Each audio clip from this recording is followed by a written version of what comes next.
Since the beginning of the year, we have synchronized 11 packages with our partners and 6 with our European colleagues. Also the United States of America, Canada, the EU, Britain, Japan. Next month we will finish synchronization. So we will fulfill all our plans and responsibilities.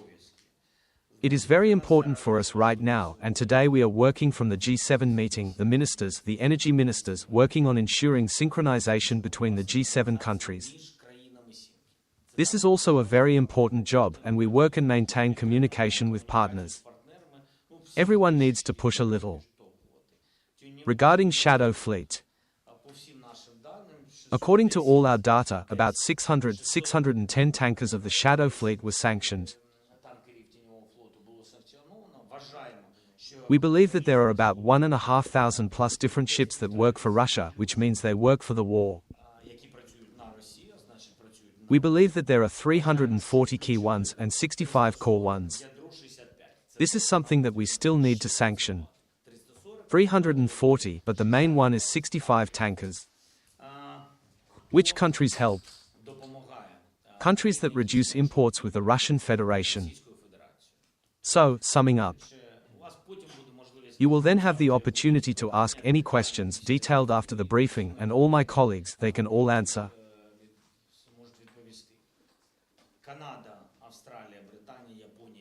Canada, Australia, Britain, Japan, the EU, these are our key partners who have reduced imports with the Russian Federation to the maximum or up to zero.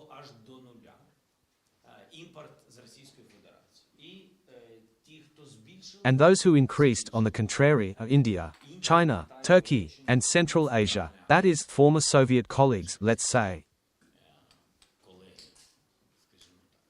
This is what we need to work with. There is a vision of how to work with it. Synchronization with the EU, the 19th package, I told you, today. American sanctions will probably come into effect sometime around November 20, 2025, unless there are any.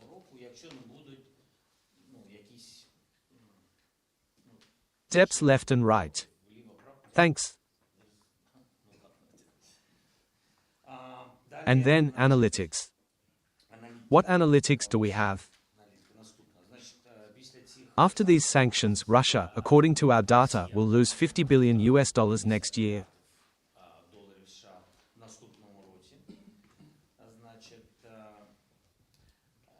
And we expect that these key countries that have increased exports, that we in the United States of America will work to minimize these imports of energy resources from the Russian Federation.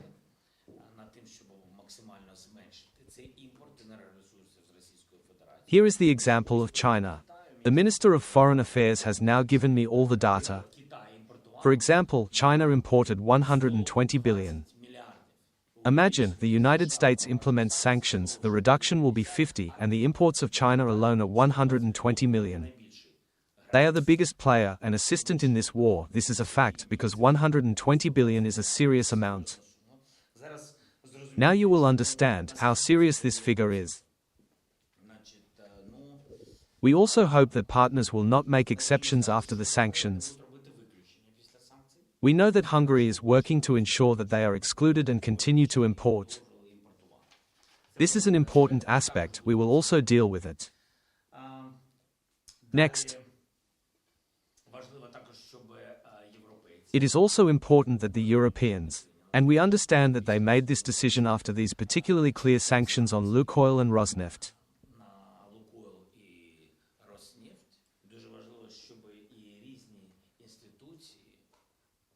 It is very important that various institutions, companies, assets, and oil refineries in the European Union do not work with the Russian Federation. We further understand that this could lead to a budget deficit of up to 100 billion for Russia next year.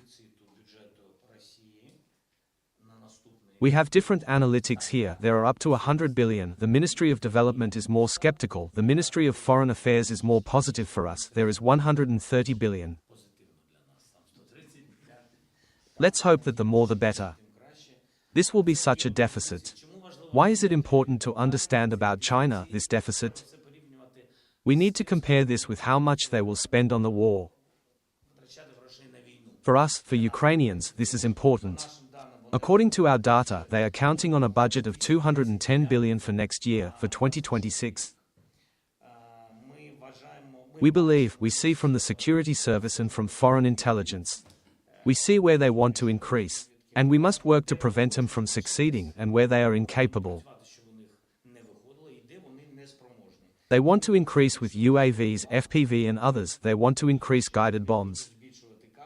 We do not see an increase now. We do not see an opportunity, not only because of money, but because of sanctioned enterprises. That is, there are not enough elements. Missiles, we don't see them being increased. We see that they want to increase 122, 152 calibers, that is, artillery plus mortars. They want to reach the figure of 8 million. In comparison, this year there was 7 million. They want to increase this figure. This figure is big, but we are not afraid of it either. Here the most difficult thing is unmanned systems. From this plan, what do we consider important? What should our European colleagues pay attention to? In fact, I raised this issue already at the meeting of the European Council. Now more accurate data from foreign intelligence. As for Oreshnik, they had the possibility of 3 strikes. It's not a secret, in fact, right?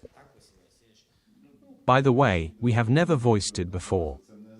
But briefly we can say that one of the 3, Oreshniks, was successfully destroyed on their territory, at Kapustin Yar, by the efforts of the State Security Service, the Security Service of Ukraine, and the Ukrainian Special Forces. This is important. No details, but it was a very successful, and at that time we did not say a word about it. A lot of time has passed. You can talk. They have already used 1, you remember. We believe that there are 2 more shots remaining, right? There is 1, but we believe that this year maybe up to 3 were produced, and planned for each year, up to 6. Up to 6. What is important here for our colleagues in the world? We see they want to place Oreshnik in Belarus. Yes, we understand, they have a range of about 5,000 kilometers. And there is a dead zone, how many? 700 kilometers. Yes. So Europeans, especially Eastern Europe, need to pay attention to this. And our Baltic colleagues and everyone else need to pay attention to these risks. Don't they want to provoke us to destroy them in Belarus? I'll finish first and then you can ask all your questions. As for the important thing, the Oreshnik project, just so we don't forget.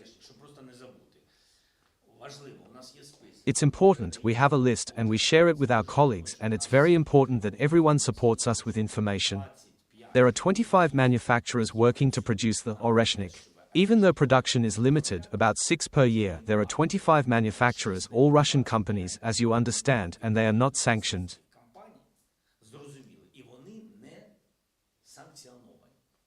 And it is very important to sanction these companies.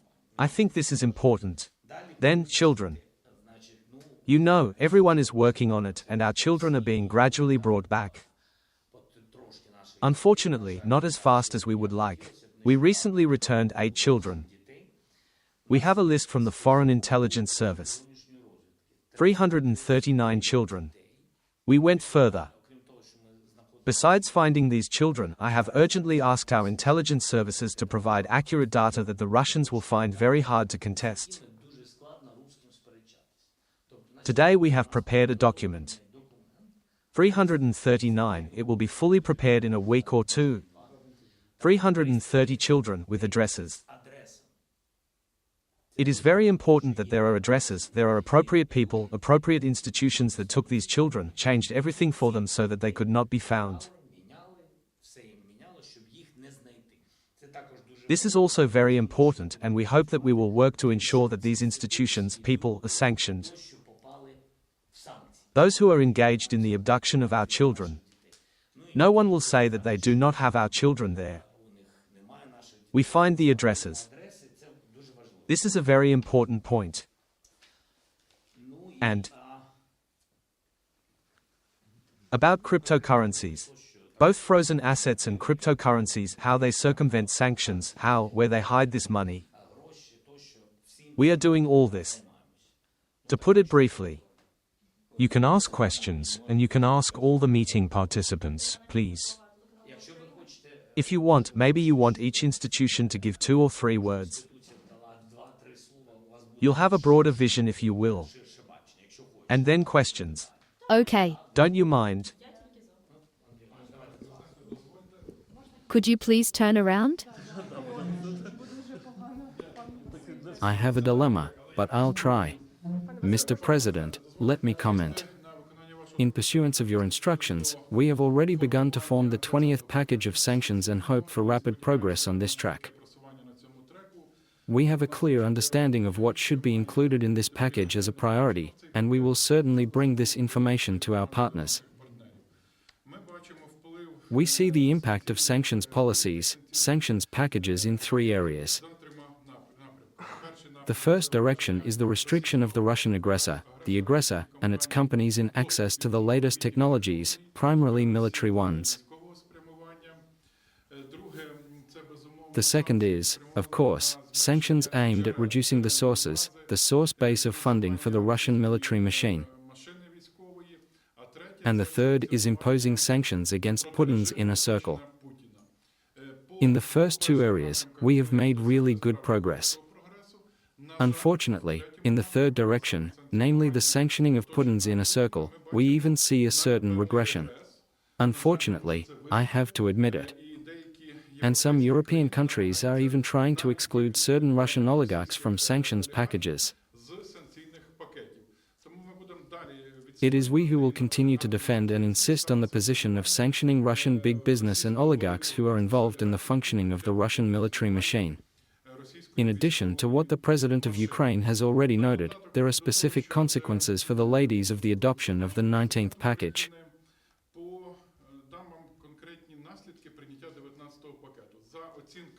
According to international experts, the economic effect of the implementation of the 19th package, will amount to up to $20 billion. This is also important because it means a direct decrease in revenues to the Russian budget, which is mainly directed to financing the war. Sorry, in order not to confuse anyone. I was talking about the sanctions of the United States of America. Additionally, this totals $50 billion, with a portion of the 19th package accounting for up to $20 billion. And I conclude, Mr. President, I reported to you today. We are closely monitoring the growth of trade turnover in individual countries, primarily in Central Asia. And we see that some capitals are helping the Russian aggressor to circumvent sanctions. Therefore, we will take an increasingly proactive position here. We will investigate the further re-export of these countries to Russia, primarily dual-use products. Therefore, there will be 2 directions. The first is the sanctioning of specific parties, specific companies, and the second is working with European partners, Western partners to strengthen control over dual-use goods. And one last thing, Mr. President. We also see that both exports and imports of the European Union with Russia still take place, and today imports of Russian products into the European Union have decreased to 1.1. If we take the general structure of EU imports, and as of the beginning of the full-scale Russian aggression, this amount was 9.3, it seems, up to 10. That is, a significant reduction. Nevertheless, there are imports, and we will also work with European partners. If as of today these types of products are not included in the sanctions packages, Mr. President, we will raise the question of introducing tariffs on these types of products. That's it. I must say, the main story with tariffs is very strong. Some of our partners, very close ones, our partners in Europe have suggested that if we don't have, and you know for what reasons, all the votes in the European Union for sanctions on certain countries where there are questions. There is another model, a tariff model, when you need a majority. Yes. qualified majority. One of the ways we can strengthen the sanctions policy. Please. Thank you, Mr. President. Could you turn around so that we can see you, please? Glad to see you.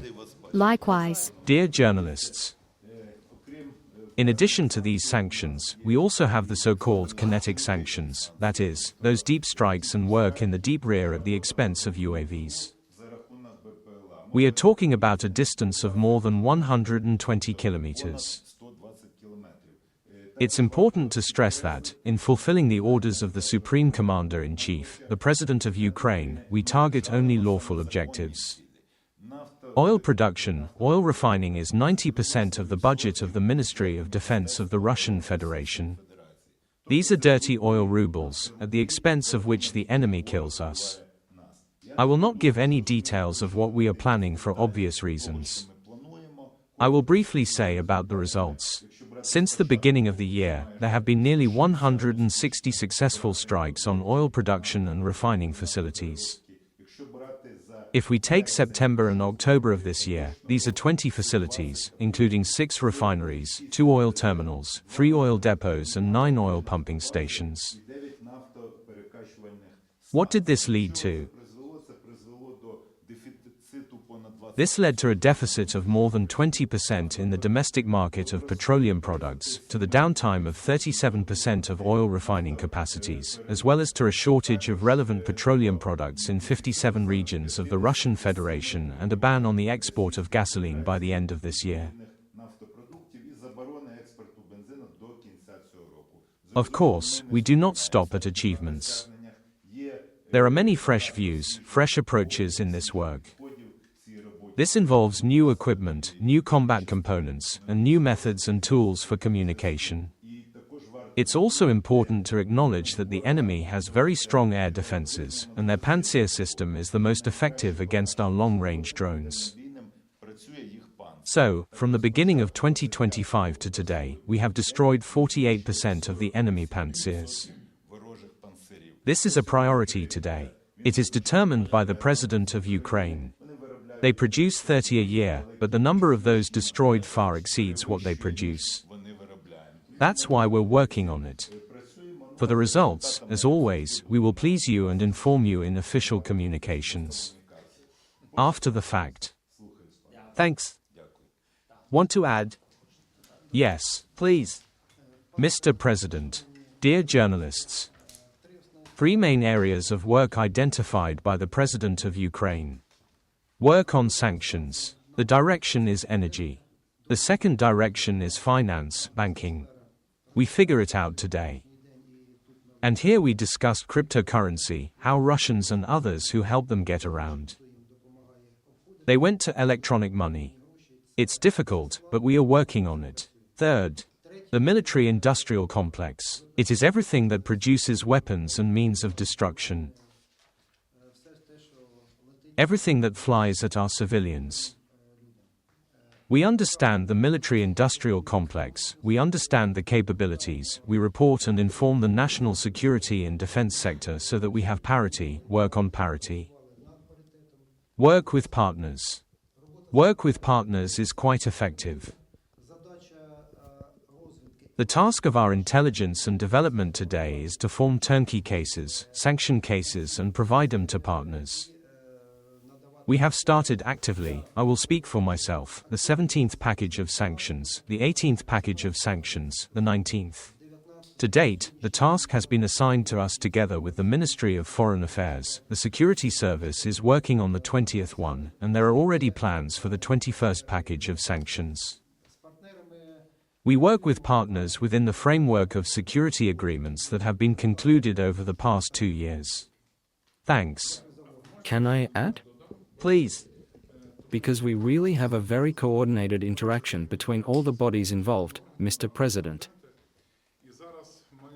And now we have also begun to work more actively on very specific categories of Russian criminals. I mean the facts of the use of weapons or ammunition with elements of chemical weapons by the Russian military. We have handed over lists of persons who have been identified, who are suspected of using these types of weapons prohibited by the Convention, namely chemical weapons. And we are also working, if we take a separate direction outside the sanctions, for example, with the prevention of Russia's election to the governing bodies of the organization ban on the use of chemical weapons, whose elections will be held in November. This is a very comprehensive approach so that the aggressor feels the consequences of its criminal policy. And chemical criminals even explode in the center of Moscow. Those who make such decisions. Mr. President, dear attendees, dear colleagues, indeed, how is coordinated work taking place, and it would not be an exaggeration to say that 50% of the content of the partners' sanctions is somehow related to our proposals from our side and the sanctions that we adopt in Ukraine. Since the beginning of the year, we have already adopted really 50 sanctions decrees. No country has such a pace of sanctions work. And, besides, I really like the possibility of linking such kinetic sanctions with classical sanctions. I mean that when we strike at critical infrastructure facilities of the Russian Federation, they then have to repair the relevant facilities. Repair of objects is somehow related to the need to import components. Imports of components, expensive technologies, and installations are usually either already partially covered by sanctions restrictions or will be fully covered by sanctions in the near future. The same applies to the military-industrial complex. In the 19th package, in the previous packages, the lists of substances, materials, and equipment prohibited for export to the Russian Federation are expanded. And all this is also aimed at a very practical goal of reducing the military-industrial potential of the aggressor. We are engaged in work, we work. Indeed, we have specific priorities on what should be in the 20th package, and we believe that it is very important that all partners synchronize all adopted sanctions restrictions with each other as much as possible. Thanks. Please tell me, did I understand correctly? It started already, right? Lady first.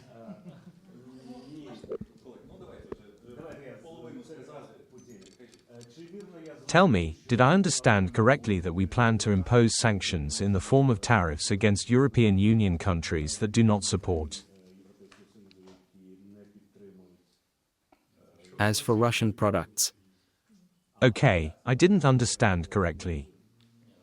No, it's absolutely clear that for some products it is very difficult to get approval from all partners at the same time, so the partners have a tool.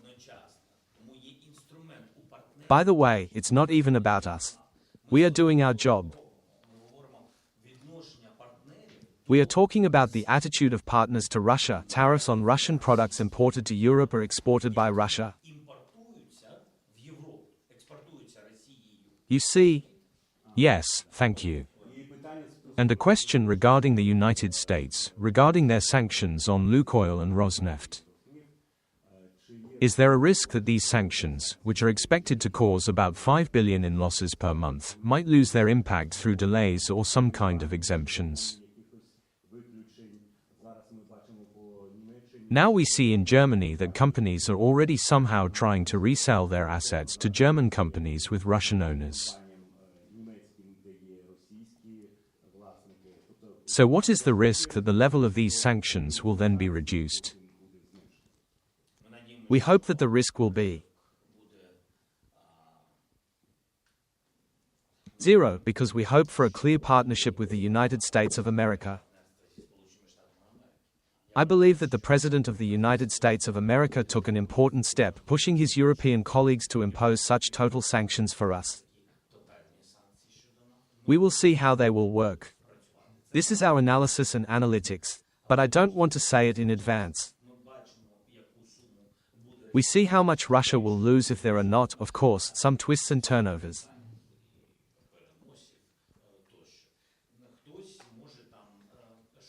Someone there might be looking for ways to transfer or sell the assets I mentioned at the beginning of the briefing.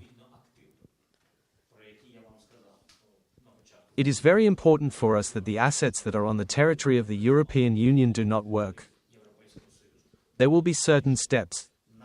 The task of our intelligence is to see this, detect it, and pass it on to our partners. And if certain partners are not heard, there is always you and your colleagues who can disseminate, respectively, this important information for us.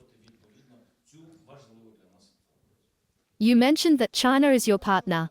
120 billion have been purchased. And as for India, how much do they contribute to the Russian budget every year? We understand that they are still paying off the Russians. And the second question is still about more effective sanctions.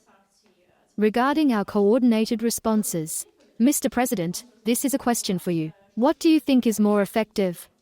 Strikes or sanctions of partners? And Mr. President, I ask you, you said that we had dozens of successful attacks. Do you have a map at all? How many goals are there for us that we would like to hit? Of course, there is a map, there is a plan, there are many operational ideas, all the defense forces work together, in unison. All this is carried out under the clear guidance of the General Staff of Ukraine.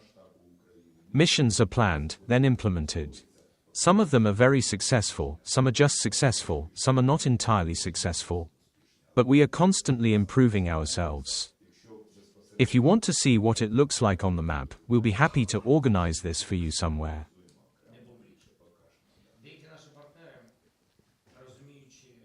Some of our partners, understanding our requests for long-range important steps, receive not just our requests, because this is a serious conversation and serious decisions. They don't just get, we need 100 or 200 or 300 elements of this or that weapon. They understand why. It's no secret. We show them. I'm saying that we don't just have an idea or not just an idea. We believe these are our answers. We don't do anything first. We have all these operations. And when Russia hits our infrastructure, energy, civilian, our people, we immediately open, a drawer with our actions. And we act. And that's why we have everything clearly spelled out. Not only that, I don't know if you're interested, but nevertheless, we know the cost. Just so you know, we know the cost of our answers. We know the number of instruments, what their cost is, and we know the cost of operations. Everything is thought out. As for India's imports, you said somewhere around 30 billion. I have the numbers, let me say, in connection with the discount that the Russians made for the Indian side. In fiscal 2024, India's imports of Russian oil amounted to $60 billion. All the signals from India, they were quite public, so far political, as far as I understand. But they were all balanced and favorable that they would reduce the import of energy resources from the Russian Federation. For how much? It's hard to say. It is important to keep an eye on the issue of not only reduction.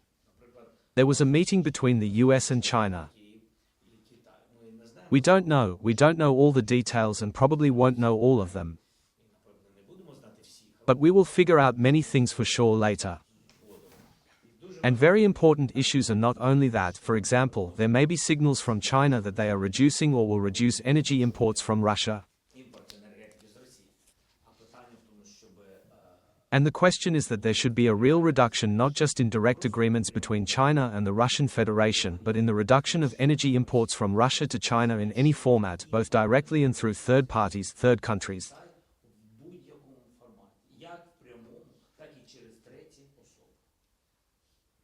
For the first time, information was heard here about the destruction of Oreshnik in Russia. When did it happen? And is it possible to implement this in Belarus according to the same scheme? Look, we will not tell you the details today. As I have already said, among our defense forces, the Security Service of Ukraine, the main intelligence directorate and the Foreign Intelligence Service were engaged in this. The destruction was 100%. It was a very successful operation, but it was not advertised in any way at that time. This was reported exclusively to the Supreme Commander-in-Chief, the President of Ukraine, and several presidents of other countries also knew about it. We did it all quite successfully. There was 100% confirmation. This was at a time when the name, Oreshnik, was still largely unknown or not used by anyone in general, and the Russians at that time were not particularly threatened by it. If I'm not mistaken, it was in the summer. We performed this operation the summer before last. Coordination that you mentioned is important. I would also like to emphasize here that we had different things during the war. There were different operations and we acted differently. At some point, we coordinated all efforts, understanding the amount of damage we could inflict. Understanding that collectively, when all forces act under a single whole, we are more powerful.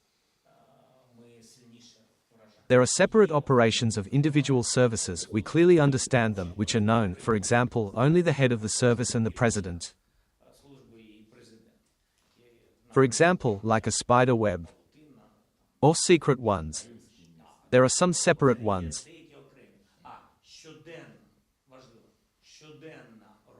And the daily, important, daily work on responses and the destruction of the volume of potential Russian energy exports is the overall coordination of all these responses.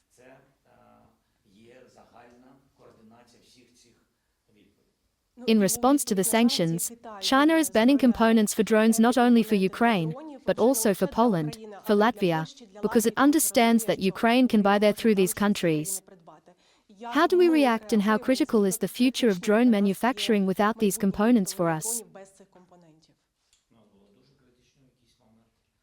We had a very critical moment when, honestly, our people were buying a lot of FPVs from the European Union market. Therefore, I would not say that China acted point-wise. China has massively restricted exports to the countries of the European Union. Because I know that when we were all searching, and you know that we financed the brigades separately because we searched everywhere, we separately financed each of the brigades so that they could all get together through their channels, where possible, only FPV drones, and so on.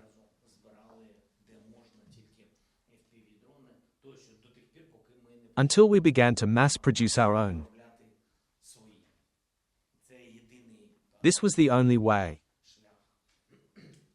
Mr. President, can I ask you one question? I understand that the topic of sanctions, but Pokrovsk is important today. What is the situation there? As of the morning. Encirclement? Russia says the same thing. I beg you very much. I was in some of the offices. Geometrically different. And I saw different maps. I saw a map of the fighting in Ukraine, which looks, let's say, strange. And I also saw other maps. That is, for some reason we have different maps of real combat operations in Ukraine. Why in Russia, that's clear, but in Ukraine, Russia, in Europe, in the United States. And at some point, we coordinate all this, understand where there are certain problems and where there are certain manipulations.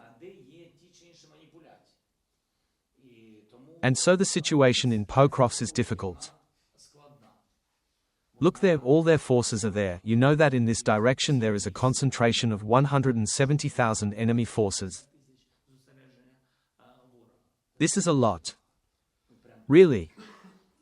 And in the morning I talked to the commander-in-chief. There are no changes in Pokrovsk. There are Russians in Pokrovsk.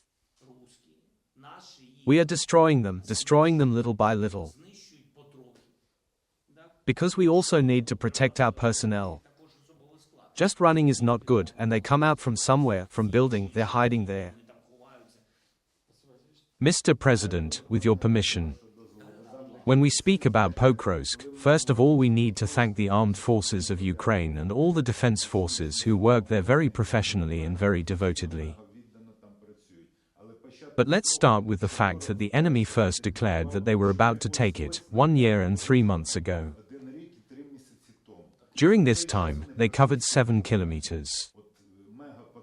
Very capable specialists in general military operations, the Russians, in quotes, of course, covered only 7 kilometers, but they lost tens of thousands as casualties. I won't even mention the wounded, but today everyone is there.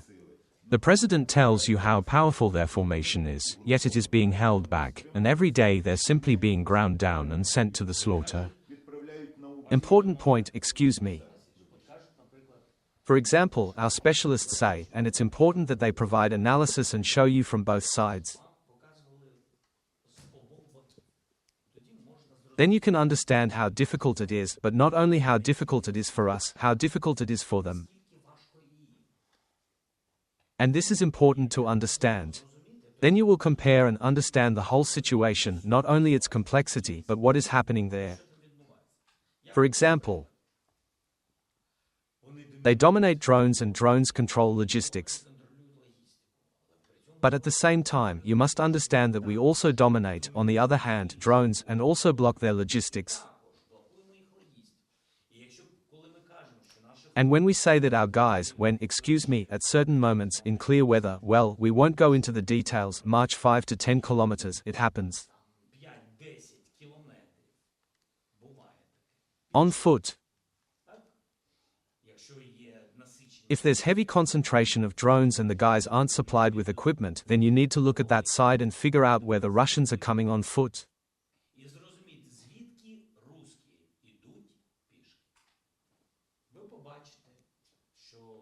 You'll see that they go on foot about 25 to 30 kilometers.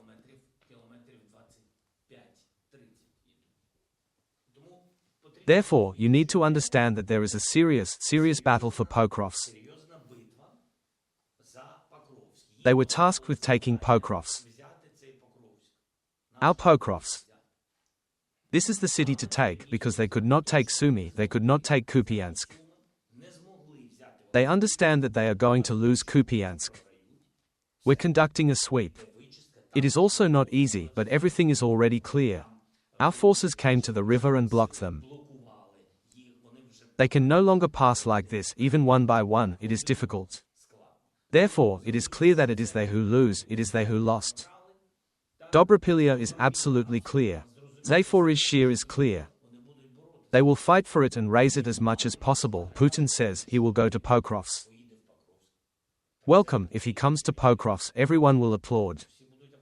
We understand how it will end. Mr. President, is there a threat of encirclement? And is the option being considered for our troops to be withdrawn from Pokrovsk and Verkhnyoturetsk to preserve personnel? Today there is no encirclement of Pokrovsk. Our forces are in control of the situation.